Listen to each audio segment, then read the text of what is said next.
नमस्कार, बहुत स्वागत है आप सभी का। मैं आपके साथ अस्मिता दुबे। सिटी सेंटर की शुरुआत करेंगे इस वक्त की बड़ी खबर के साथ। नक्सली मुठभेड़ पर सीएम साई का बड़ा बयान सामने आया है। उन्होंने कहा है कि नक्सलियों के साथ मजबूती से लड़ रहे हमारे जवान। गृह मंत्री अमित शाह बस्तर में जवानों के साथ कर रहे भोजन, जवानों का हौसला अफजाई कर रहे गृह मंत्री अमित शाह। मैं खुद जवानों के साथ कैंप में रात गुजार रहा हूं। जवानों का उत्साह बहुत बढ़ा हुआ है। बसव राजू के मारे जाने से नक्सलियों में बड़ा झटका है, तो वहीं महासचिव बसव राजू की मौत से नक्सलियों की कमर टूटी है। ये बयान सीएम विष्णुदेव साई की तरफ से दिया गया। जब से हम लोग सरकार में आए हैं 1.5 साल हुआ है और नक्सलवाद के साथ हमारे जवान मजबूती के साथ लड़ रहे हैं। लगातार ऑपरेशन भी हो रहे हैं और उसमें सफलता भी मिल रही है। और हम लोग नक्सलियों से आह्वान भी किए हैं कि आप हिंसा छोड़िए, गोलीबारी की भाषा छोड़िए और विकास की मुख्यधारा से जुड़िए। सरकार आप लोगों के साथ न्याय करेगी, पुनर्वास अच्छा देगी और हम लोग का पुनर्वास नीति भी बहुत अच्छा है। और आज सैकड़ों के तादाद में आत्मसमर्पण भी कर रहे हैं और उनको हम लोग स्किलिंग भी करा रहे हैं, उनके बच्चों को नौकरी भी दे रहे हैं। तो इस तरह से काम हो भी रहा है और मजबूती के साथ लड़ भी रहे हैं। और ये जो डबल इंजन की सरकार है उसका भी लाभ मिल रहा है। और अभी जो ऑपरेशन हुआ उसमें तो जो इनका जो हेड है, महासचिव कहते हैं, बसवा राजू, वो मारा गया है। और इसके मारे जाने से बहुत बड़ा झटका नक्सलवाद को लगा है। एक तरह से इनकी कमर ही टूट गई है। और मुझे पूरा विश्वास है कि माननीय हमारे प्रधानमंत्री जी और गृह मंत्री जी का जो संकल्प है वो अवश्य पूरा होगा। और अब खबर विदिशा से है, जहां बारिश में भीगा मंडी में रखा धान खुले में रखा हुआ था। 500 क्विंटल से ज्यादा धान लापरवाही का लगाया जा रहा है आरोप। बड़ी खबर से आप सभी को रूबरू करा रहे हैं, जहां खबर विदिशा से है। जिले की कृषि उपज मंडी मिर्जापुर से एक बड़ी लापरवाही सामने आई है। खुली मंडी में रखा करीब 500 से 600 क्विंटल धान बारिश की भेंट चढ़ गया है। बारिश के चलते मंडी में रखा धान भीग गया। व्यापारियों का कहना है पुरानी मंडी में पर्याप्त जगह नहीं है। नई मंडी में अब तक दुकानें आवंटित नहीं की गई, जिस वजह से उन्हें खुले में धान रखना पड़ा। तो बारदाना गीला हो गया, जो है धान खराब हो गई है। तो कितनी क्या धान रखी थी? धान रखी थी 500-700 बोरे करीब, कुछ बर्बाद दी। ऐसी क्या कारण है कि अपने को खुले में रखना पड़ रही है? सर वो दुकानें वगैरह, उस मंडी की हालत बहुत खराब है। दुकानें छोटी छोटी हैं और धान बहुत मैदान में तुलता है। इस चक्कर में यहाँ तुल रही थी। अच्छा, इसलिए यहाँ पे रखी हुई है। यहाँ पे धान रखी हुई है, चना रखे हुए थे। कल बारिश हुई तो सारा माल भीग गया है।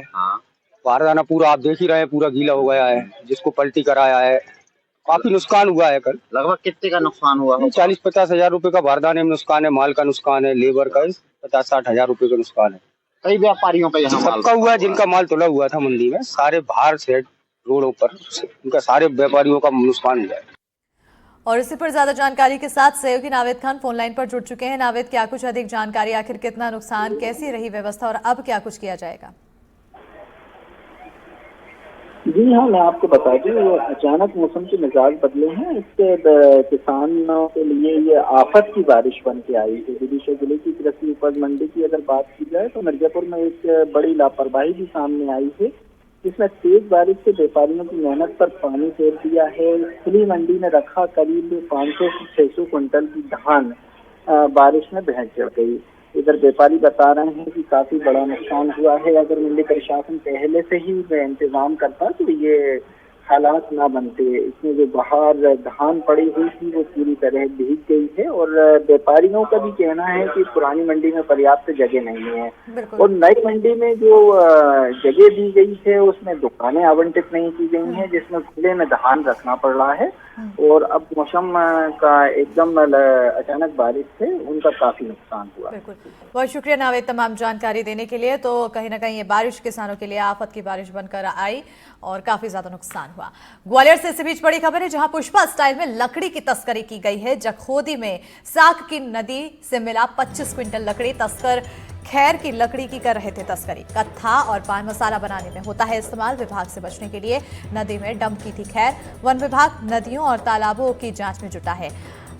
बताते चले कि लाल चंदन की लकड़ी की तस्करी पर बनी फिल्म पुष्पा आपने देखी होगी, जिसमें फिल्म का मुख्य किरदार चंदन की तस्करी करता है, उसे छिपाकर नदी के पानी में रखता है। अब ग्वालियर अंचल में भी इसी फिल्म की तर्ज पर खैर की लकड़ी की तस्करी किए जाने का मामला सामने आया।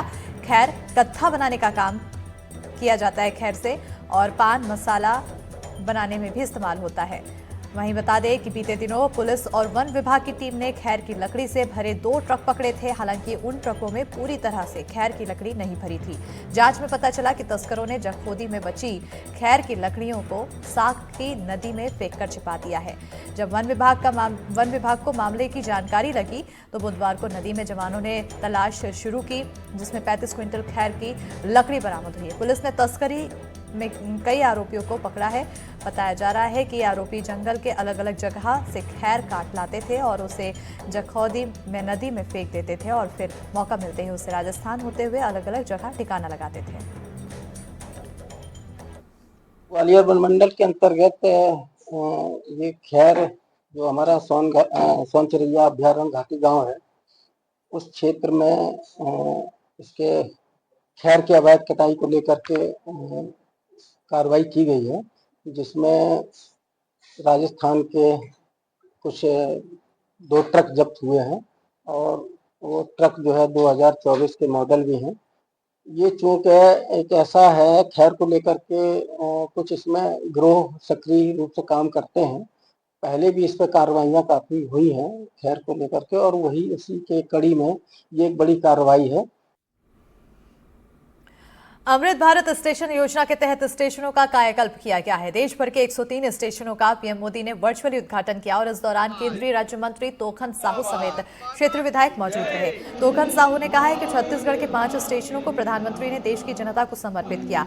साथ ही साथ उन्होंने बताया कि 2014 के पहले 313 करोड़ का बजट छत्तीसगढ़ को मिला हुआ था, अब ये बढ़कर 47,000 करोड़ का हो गया है। माननीय प्रधानमंत्री जी का हम अभिनंदन करना चाहेंगे कि अभी कुछ दिन पहले देश भर के 1337 स्टेशनों को पुनर्विकसित करने का माननीय प्रधानमंत्री जी के द्वारा निर्णय लिया गया था और उस पर काम होकर के आज 103 स्टेशन का आज देश की जनता को समर्पित किए हैं। इसका लाभ छत्तीसगढ़ को भी मिला है। छत्तीसगढ़ के डोंगरगढ़, भिलाई जहां पर हम लोग खड़े हुए हैं, उरकुरा, अंबिकापुर और भानु प्रतापपुर, इन 5 स्टेशन आज जनता को समर्पित किए हैं। हम माननीय प्रधानमंत्री जी का आपके माध्यम से और माननीय रेल मंत्री जी का अभिनंदन करते हैं और छत्तीसगढ़ को बड़ी सौगातें मिली है। अमृत भारत स्टेशन योजना के तहत कायाकल्प हुए कटनी रेलवे स्टेशन का वर्चुअल उद्घाटन किया गया। बताते चले कि अमृत भारत स्टेशन योजना पर 12 करोड़ 88 लाख रुपए की लागत लगी है, जिसका पीएम मोदी ने वर्चुअल उद्घाटन किया और इस दौरान प्रदेश के उप मुख्यमंत्री राजेंद्र शुक्ल और बीजेपी प्रदेश अध्यक्ष वी डी शर्मा उद्घाटन सत्र में पहुंचे। वहीं उद्घाटन के मौके पर प्रदेश अध्यक्ष और विधायक भी शामिल हुए। आज कटनी को एक बड़ी सौगात मिली है जब यहाँ पर कटनी साउथ रेलवे स्टेशन आज सज धज के तैयार हो गया है और पूरे देश में रेलवे स्टेशन जहाँ पर हमारी आम जनता ट्रैवल करती है, आती है, जाती है, वहाँ के रेलवे स्टेशन अच्छे हों पूरे देश के और लोगों को साफ़ सुथरा वातावरण मिले, उस दृष्टि से जो ये अमृत स्टेशन अभियान शुरू हुआ है पूरे देश में रेलवे स्टेशनों के कायाकल्प का, उस कड़ी में मध्य प्रदेश के 6 रेलवे स्टेशनों का उद्घाटन हुआ है। पूरे देश में 103 रेलवे स्टेशनों का उद्घाटन हुआ है और बहुत बड़ा पूंजी निवेश रेलवे स्टेशनों के पुनरुद्धार के लिए जो प्रधानमंत्री ने किया है। आज कटनी में इसके उद्घाटन के अवसर पर हमारे प्रदेश अध्यक्ष जी, जो इस क्षेत्र के लोकप्रिय सांसद हैं, इस क्षेत्र के लोकप्रिय विधायक हमारे संदीप जायसवाल जी, संजय पाठक जी के साथ हम लोगों ने इस कार्यक्रम में हिस्सेदारी करके प्रधानमंत्री जी का अभिनंदन किया है। ग्वालियर में भारत मंडपम की स्थापना की मांग पर मंजूरी से पहले ही बड़ा विवाद खड़ा हो गया है। जिले के व्यापारी संगठन ने मेला परिसर में मंडपम बनाने का विरोध जताया और सांसद भारत सिंह कुशवाहा से मिलकर इसे कहीं और स्थापित करने को कहा है। देखिए इस पूरे मामले पर पूरी रिपोर्ट। मैं दिल्ली था तो मेरे मन में ये विचार आया कि जिस तरह से हमारे प्रदेश के मुख्यमंत्री डॉक्टर मोहन यादव जी लगातार उद्योगों को बढ़ावा देने के लिए मध्य प्रदेश में जो प्रयास कर रहे हैं, आयात निर्यात का काम बढ़ाने के लिए उन्होंने जो प्रयास किया है वो सराहनीय प्रयास है। और हमारा क्षेत्र छोटे और बड़े उद्योग, पुराने काफ़ी समय से उद्योग जो संचालित हैं और नए उद्योग संचालित हैं, उन उद्योगपतियों के लिए बैठक मीटिंग करना और व्यापार को कैसे बढ़ाना, इसके लिए एक facilitation centre, convention centre Bharat Mandapam जैसा बने, ऐसी मेरी इच्छा थी। तो मैंने माननीय हमारे जो मंत्री हैं पीयूष गोयल जी, वाणिज्य कर मंत्री, उनसे निवेदन किया भेंट करके कि ग्वालियर में भी ये सौगात मिलना चाहिए। ग्वालियर अंचल को भी एक नई इस दिशा में पहचान मिलेगी। इस ग्वालियर व्यापार मेले को विगत कुछ वर्षों से पता नहीं किन लोगों की नज़र लग गई है, जो अनगनल बयान इस मेले को लेकर देते हैं, यह बिल्कुल न्याय संगत नहीं है और इस ग्वालियर की जनता की धरोहर के साथ, ग्वालियर के गौरव के साथ ये बिल्कुल विश्वासघात करते हैं। सूत न कपास जुलाहों में लट्ठम लट्ठ, ये कहावत तो आपने सुनी होगी, लेकिन इसको चरितार्थ किया जा रहा है इस समय ग्वालियर में।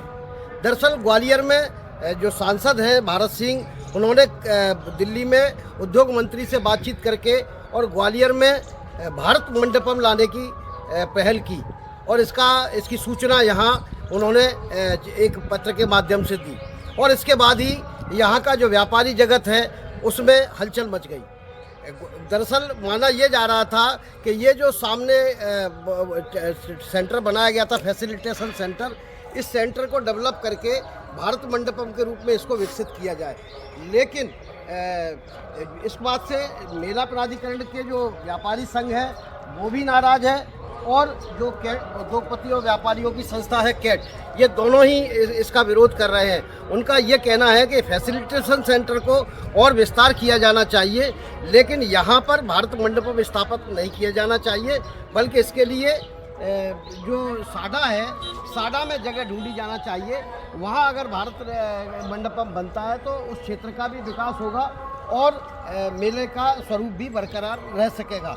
अब आज कैट के लोगों ने जाके भारत सिंह जो सांसद हैं उनको बाकायदा इसमें आपत्ति दर्ज कराते हुए ज्ञापन भी दिया। भारत सिंह का कहना यही है कि उन्होंने अभी तक कोई जगह चिन्हित नहीं की है, उन्होंने तो ग्वालियर में मंडपम को, भारत मंडपम को स्थापित करने की मांग की है और जैसे ही ये स्वीकृत होगा उसके बाद जिला प्रशासन के साथ मिलके वो जमीन का अवलोकन करेंगे और जमीन का सीमांकन करेंगे। लेकिन अब इसको लेके लगातार घमासान मचना शुरू हो गया है। अब देखना यह है कि भारत मंडपम ग्वालियर आ भी पाता है या फिर सिर्फ ये लट्ठम लट्ठ ऐसे ही चलता रहेगा। ग्वालियर से देव श्रीमाली, NDTV। विदिशा जिले के शमशाबाद थाना क्षेत्र में वन विभाग और ग्रामीणों के बीच जमीन का विवाद बढ़ता जा रहा है और ग्रामीणों ने वन विभाग की कार्रवाई के खिलाफ कलेक्टर को ज्ञापन सौंपा। आरोप लगाया कि सालों से जिन जमीनों पर गांव के लोगों का कब्जा था, अब वन विभाग उसे अपनी जमीन बताकर गांव वालों को बेदखल कर रहा है। गांव वालों का आरोप है कि वन विभाग की टीम लोगों के घरों को तोड़ रही है। गाँव के लोगों ने कहा कि सालों से वो लोग जमीन का जुर्माना भरते आए हैं और कुछ मामलों में उन्हें पट्टे भी दिए गए हैं, लेकिन इसके बावजूद वन विभाग तोड़फोड़ कर रही है।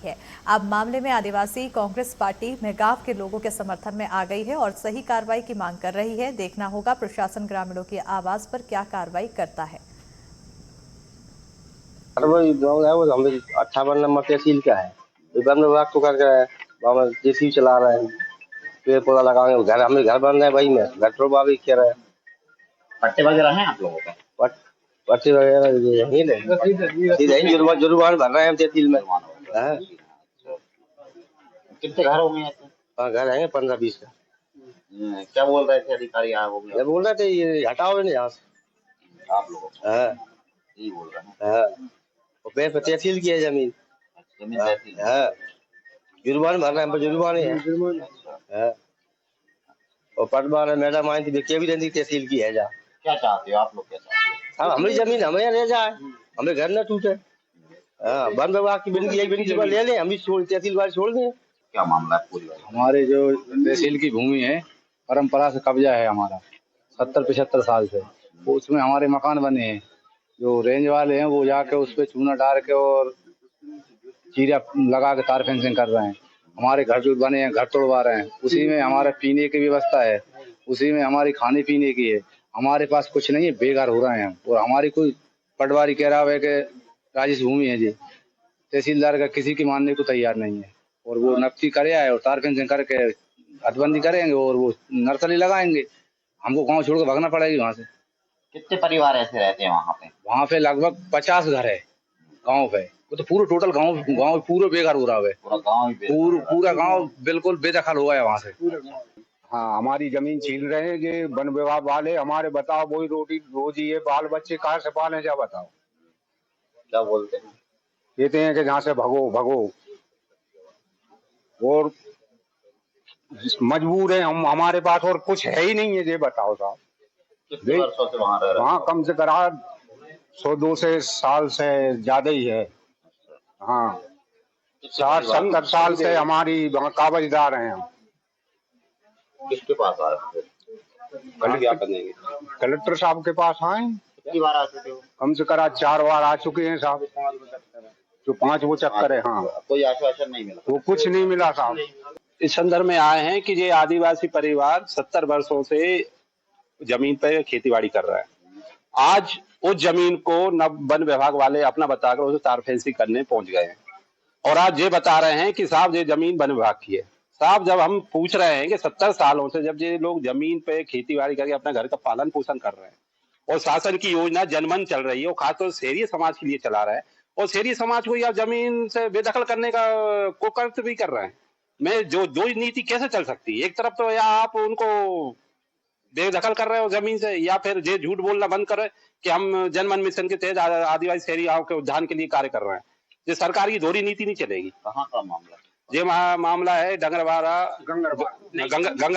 मेहंदीपुरा का। यहाँ पे तो और पहले भी चक्कर काट चुके हो आप लोग, कुछ मिला है? नहीं, जे लोगों ने क्या है पहले भी दिए आवेदन, लेकिन क्या है कि जो लोग आए और इन्होंने आवेदन देके चले जाते थे, लेकिन जब मुझे इनकी खबर पड़ी मैंने फिर अपने संज्ञान में लिया कि अब इनकी लड़ाई जमीनी स्तर से मौजूदी से लड़ना पड़ेगी और कांग्रेस पार्टी इसके लिए तैयार है।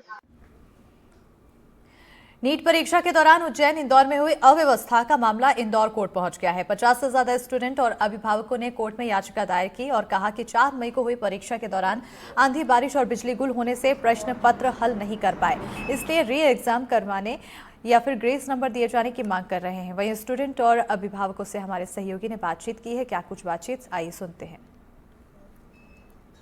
4 मई को हुई नीट के एग्जाम पर सवाल खड़े होने शुरू हो गए।